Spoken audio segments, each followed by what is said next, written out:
Morning students,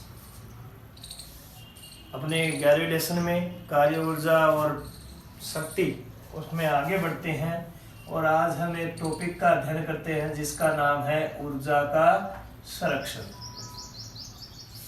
ऊर्जा के संरक्षण का मतलब होता है कि जो ऊर्जा है वो सुरक्षित रहती है।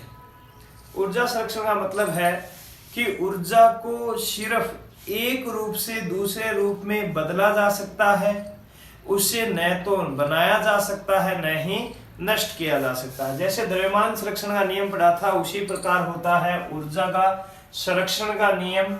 और ये नियम ये कहता है कि जो ऊर्जा होती है इसे एक रूप से दूसरे रूप में परिवर्तित किया जा सकता है।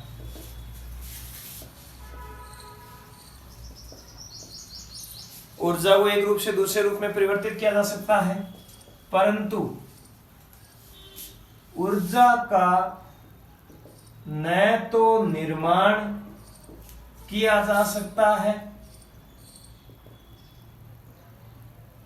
और ना ही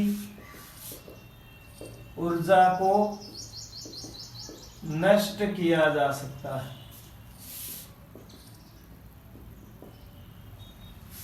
ऊर्जा को एक रूप से दूसरे रूप में, जैसे कि गतिज ऊर्जा से हमने स्थितिज ऊर्जा में बदल दिया, स्थितिज ऊर्जा से वापस गतिज ऊर्जा में बदल दिया, ऐसा हो सकता है। लेकिन ऊर्जा का निर्माण नहीं किया जा सकता, न ही उसे नष्ट किया जा सकता है। इसको एक उदाहरण के द्वारा समझते हैं। देखिएगा, हमें एक स्प्रिंग लेते हैं और ये दीवार है, इस दीवार से स्प्रिंग को बांध देते हैं और ये हम इसके लास्ट में एक लकड़ी का गुटका बांध देते हैं। ये जो लकड़ी का गुटका है इसमें द्रव्यमान m है, ठीक है। धरातल पर रख देते हैं इसको।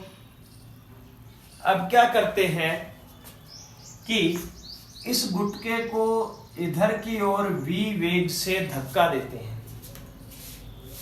इसको इधर से v वेग से दबाते हैं। इसको दबाएंगे तो स्प्रिंग संपीड़ित हो जाएगी। स्प्रिंग जो है वो संपीड़ित हो जाएगी और जो गुटका है वो यहां तक आ जाएगा, ठीक है। जैसे ही हमने इसको इधर से धक्का दिया, जो वेग लगाया v वेग लगाकर हमने इसको स्प्रिंग को संपीड़ित किया, तो इसमें जो एनर्जी थी, ऊर्जा, वो कौन सी थी? वो थी गतिज ऊर्जा। कौन सी? Kinetic energy. यानी इसकी टोटल ऊर्जा कितनी थी? Half mv²। गतिज ऊर्जा यही होती है, हमने पढ़ा है। अब सुनिएगा, हुआ क्या कि हमने इसको इधर संपीड़ित किया तो इसकी जो एनर्जी हुई यहां पे, ये आके रुक गया। m द्रव्यमान है तो पहले ये यहां पे था, अब इतना क्या हो गया? संपीड़ित हो गया। यानी विस्थापन कितना हुआ? x हुआ। कितना हुआ? x। यानी कि यहाँ पे अब जो गुटका है वो कौन सी कंडीशन में है? स्थितिज ऊर्जा की कंडीशन में है। यहाँ पे गति हो रही थी, इसलिए गतिज ऊर्जा, यहाँ पे ये अपनी स्थिति में आ गया, यहाँ पे स्प्रिंग संपीड़ित हो गई, तो जो गुटका है वो क्या हो गया? स्थितिज ऊर्जा ग्रहण कर लेगा। और ये जो स्थितिज ऊर्जा है ये यहाँ पे हो जाएगी EP बराबर पोटेंशियल एनर्जी हाफ kx²। ये सूत्र भी हमने कल पढ़ा था, किस प्रकार से आता है।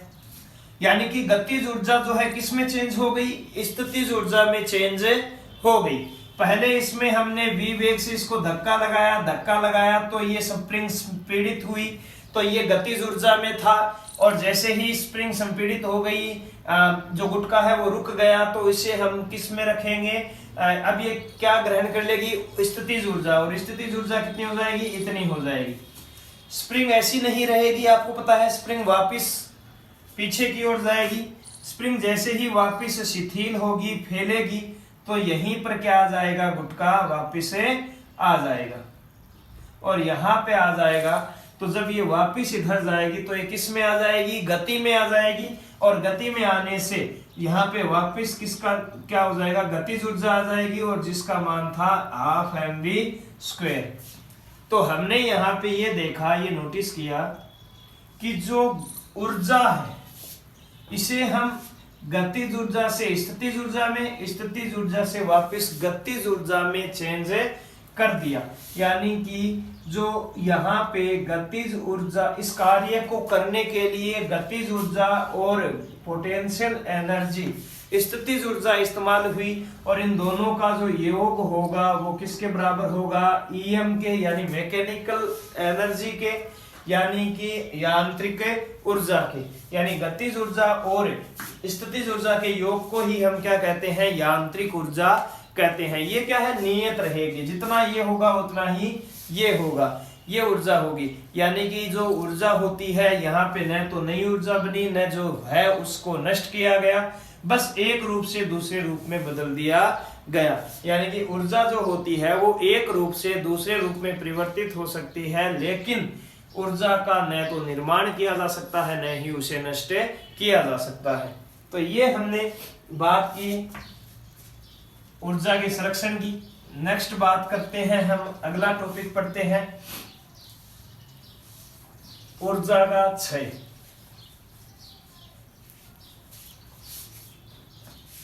ऊर्जा का क्षय।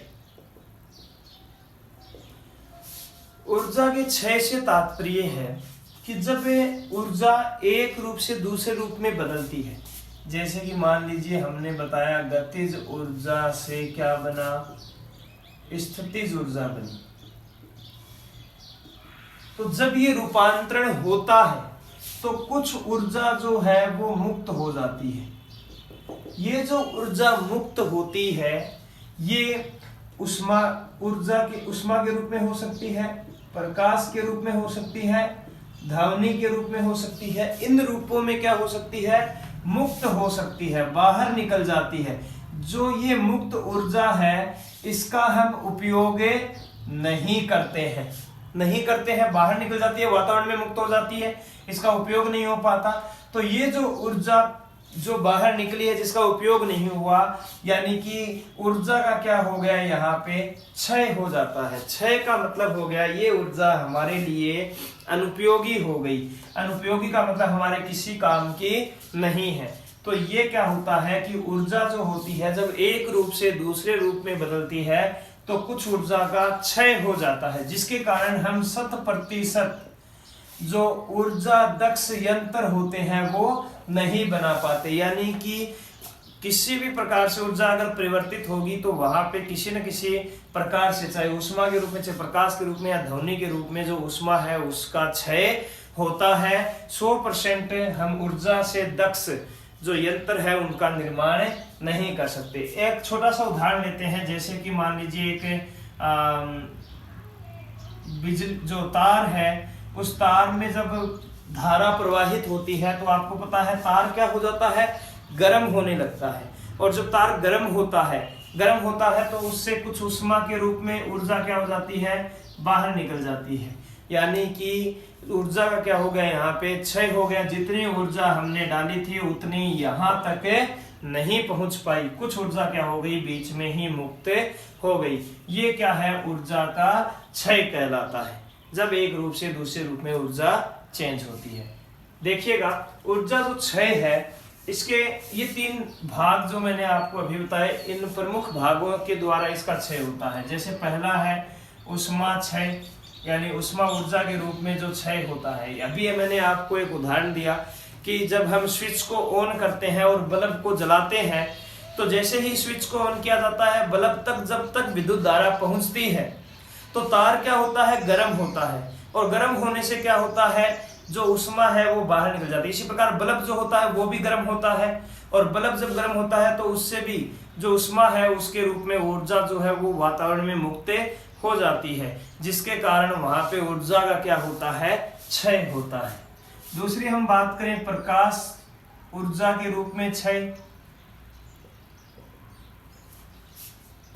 बल्ब जलाते हैं, प्रकाश होता है, उस प्रकाश के द्वारा कुछ ऊर्जा वातावरण में क्या हो जाती है, मुक्त हो जाती है। यानी प्रकाश के रूप में भी क्या होता है, ऊर्जा का क्षय होता है। इसी प्रकार ध्वनि के रूप में क्षय होता है। ध्वनि जो होती है तरंगों के रूप में बहती है, तरंगों के रूप में निकलती है, और ये तरंगों के जो कण होते हैं, जब ये तरंगों के कण आपस में टकराते हैं या अन्य जो दीवार है या किसी से टकराते हैं, तो वहां पे ध्वनि के रूप में ध्वनि उत्पन्न होती है, और इस ध्वनि के रूप में क्या होता है, ऊर्जा का क्षय होता है। तो वातावरण में जो मुक्त ऊर्जा होती है, बाहर निकल जाती है, उसके द्वारा जो ऊर्जा होती है उसका क्षय प्रारंभ होता है, और इस क्षय के कारण हमें 100% ऊर्जा जो हमें पहुंचानी होती है, वो 100% ऊर्जा वहां तक नहीं पहुंच पाती। वातावरण में कुछ ऊर्जा जो है वो मुक्त हो जाती है, जो हमें ऊर्जा का नुकसान होता है उसको हमें ऊर्जा का क्षय कहते हैं। ऊर्जा के क्षय को रोकने के लिए कुछ उपाय अपनाए जाते हैं, हम उस उपायों की बात करते हैं। ऊर्जा क्षय को रोकने के लिए या कम करने के लिए उपाय, ऊर्जा के क्षय को कम करने के उपाय।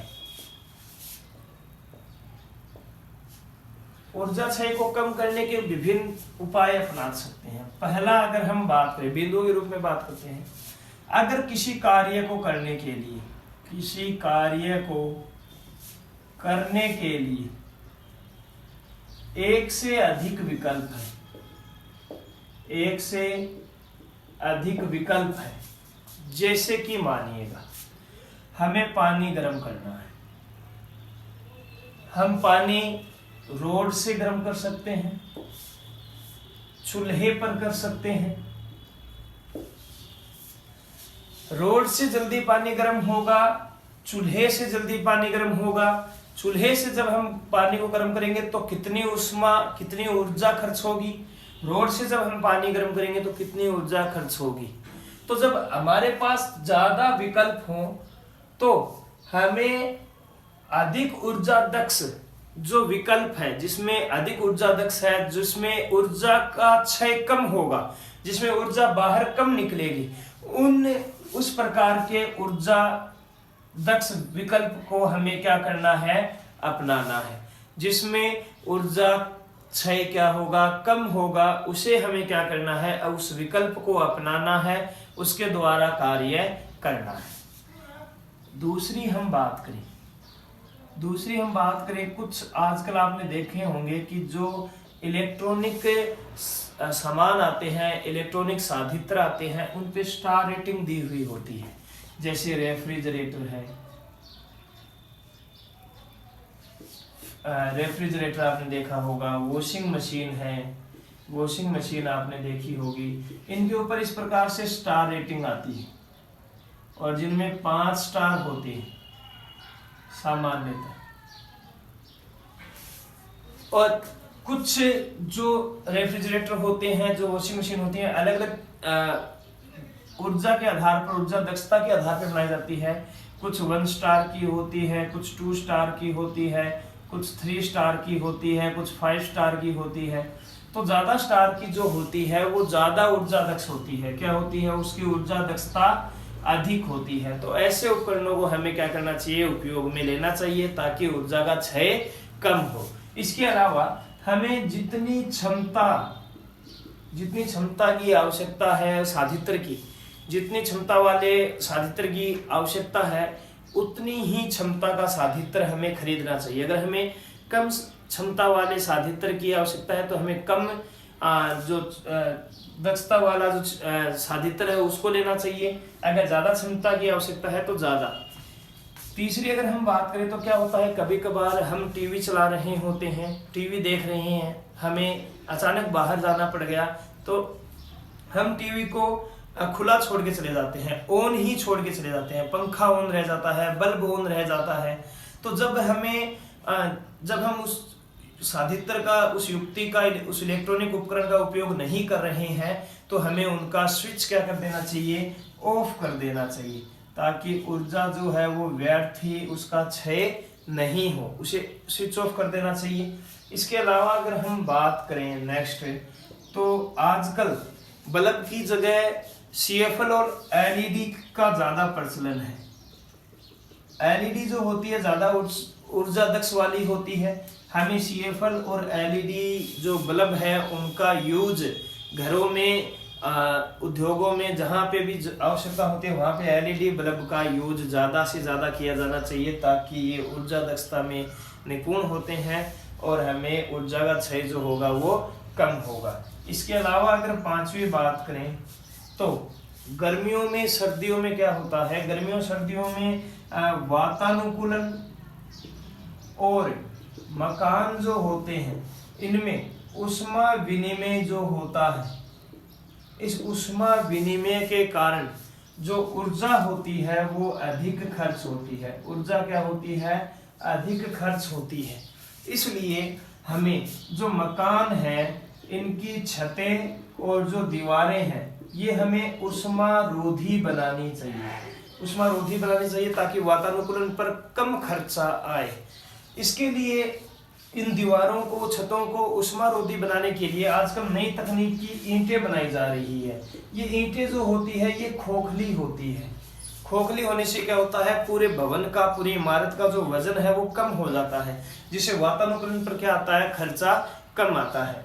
तो इस प्रकार की तकनीकों का हमें यूज लेना चाहिए। इसके अलावा जो 6th पॉइंट की हम बात करें तो प्राकृतिक ऊर्जा स्रोत जो है, प्राकृतिक ऊर्जा स्रोत, इनकी हमें रक्षा करनी चाहिए और ज़्यादा से ज़्यादा प्राकृतिक ऊर्जा स्रोतों पे हमें निर्भर रहना चाहिए, इनका यूज लेना चाहिए, इनकी रक्षा करनी चाहिए ताकि हमें ऊर्जा जो है उसको बचा सके। क्योंकि भारत जैसे विकासशील देशों में ऊर्जा बहुत महत्वपूर्ण है और ऊर्जा का ऐसे ही व्यर्थ वातावरण में मुक्त नहीं होने दिया जाए तो ही अच्छा रहेगा।